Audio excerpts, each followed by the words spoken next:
ஒரு பெண்ணுக்கு வந்து திருமண வயது 18, அதே மாதிரி ஒரு ஆணுக்கு வந்து திருமண வயது 21.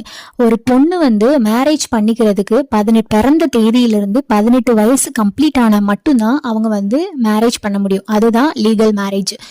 நீங்கள் வந்து பிறந்த தேதியிலேருந்து ஒரு நாள் 18 இயர்ஸ் கம்ப்ளீட் ஆகிறதுக்கு பேலன்ஸ் இருந்தாலுமே கூட அது வந்து அந்த மேரேஜ் வந்து சட்டப்படி அது ஒரு குற்றம்.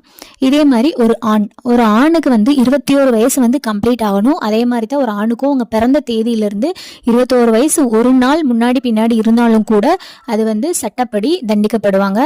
அது வந்து குழந்தை திருமணம் அப்படின்னு சொல்லுவாங்க. இந்த மாதிரி யாராவது உங்களுக்கு தெரிஞ்ச ஃப்ரெண்ட்ஸ் அண்ட் ஃபேமிலிஸில் நடந்துச்சு அப்படின்னா அவங்க மேலே வந்து prohibition of child marriage act 2006 படி அவங்க மேலே வந்து கேஸ் ஃபைல் பண்ணலாம்.